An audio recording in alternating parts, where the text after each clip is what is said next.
Welcome to தனாஸ் kitchen. இன்னைக்கு நம்ம வத்த குழம்பு எப்படி பண்றதுன்னு பார்க்கலாம்.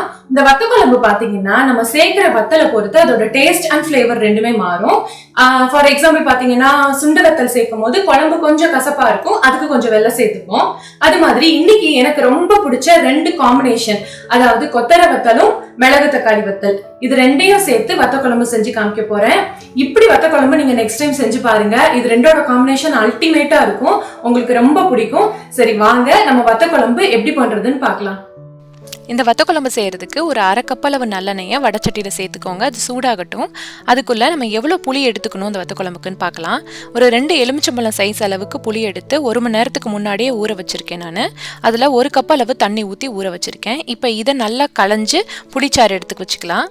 வத்த குழம்புக்கு உங்களுக்கு என்ன வத்தல் பிரியுமோ அதை நீங்கள் சேர்த்துக்கலாம். நான் இதில் மணத்தக்காளி வத்தலும் கொத்தர வத்தலும் சேர்த்துருக்கேன். ரெண்டும் சேர்த்து 1 கப் அளவு வத்தல் இருக்கும். இப்போ எண்ணெய் காஞ்சிருச்சு. அதில் 1/4 டீஸ்பூன் அளவுக்கு கடுகு சேர்த்துக்கலாம். இந்த கடுகு பொரிஞ்சு வந்தோடனே அதே 1/4 டீஸ்பூனில் வெந்தயம் சேர்த்துக்கலாம்.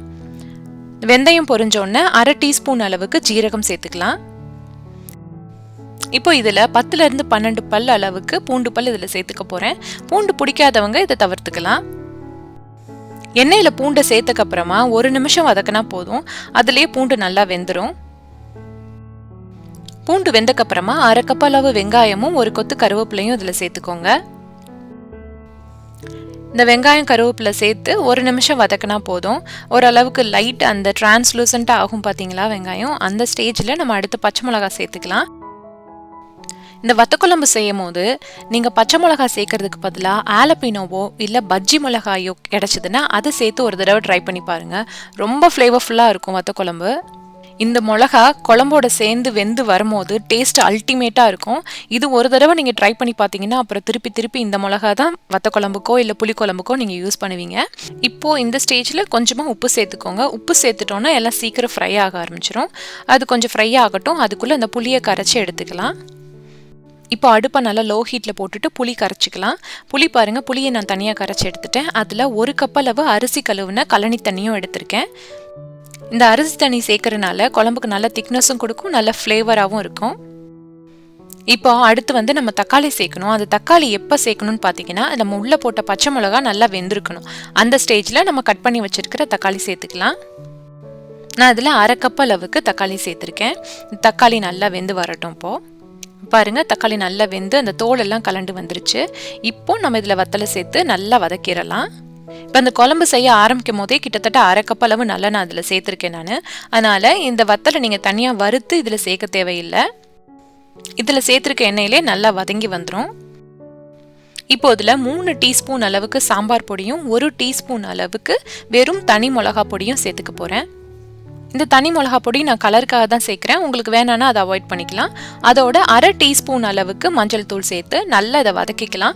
இந்த எண்ணெய் காய் எல்லாத்தோட சேர்ந்து நல்லா வதங்கி இந்த பவுடர் எல்லாம் இந்த எண்ணெயில் குக் ஆகட்டும். சாம்பார் பவுடர் எப்படி வீட்லேயே அரைக்கிறது, நம்ம மாவு மேலாம் போகாமல் வீட்டில் மிக்ஸி வச்சே எப்படி அரைக்கிறது அப்படிங்கிறதுக்கு நம்ம தனாஸ் கிச்சனில் சாம்பார் பவுடர் ரெசிபி போட்டிருக்கேன், போய் செக் பண்ணி பாருங்கள். இந்த மசாலாலாம் போட்டு வதக்கும் போது நல்லா ஒரு லோ ஹீட்டில் வச்சே வதக்கிக்கோங்க. இப்போ பாருங்கள், மசாலா சூப்பராக குக்காய் வந்துடுச்சு.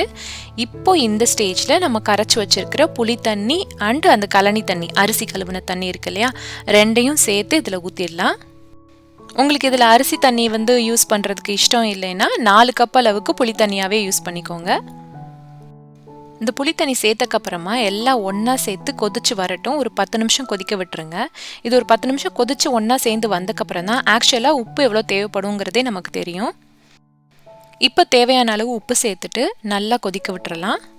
பாருங்கள், இந்த டெக்ஸ்சருக்கு குழம்பு வந்தக்கப்புறமா இந்த குழம்பை ஒரு 20லேருந்து 25 நிமிஷம் நல்லா மீடியம் டு லோ ஹீட் வச்சு கொதிக்க விட்டுடுங்க. 20-25 நிமிஷம் மெதுவாக அந்த குழம்பை கொதிக்க விடும் போது அதில் போட்டிருக்க மசாலாலாம் நல்லா வெந்து அதோட ஃப்ளேவர் ரொம்ப அட்டகாசமாக இருக்கும். நல்லா வெந்துருச்சுன்னா குழம்புல அந்த எண்ணெய் தனியாக பிரிஞ்சு வந்துடும். அந்த எண்ணெயில் நம்ம போட்ட மிளகா பொடியோட கலர் தெரியும். இப்போ அந்த குழம்புக்கு மேலே கொஞ்சமாக கருவேப்பிலையை தூவி இறக்கிடுங்க. அந்த எண்ணெயில் அந்த கருவேப்பிலை குக் ஆகி அந்த ஃப்ளேவர் ரொம்ப நல்லாயிருக்கும். அவ்வளோதான். இந்த வத்த குழம்பு நீங்களும் வீட்டில் ட்ரை பண்ணி பார்த்துட்டு உங்களுக்கு எப்படி வந்ததுன்னு எனக்கு சொல்லுங்கள். தேங்க்ஸ் ஃபார் வாட்சிங்.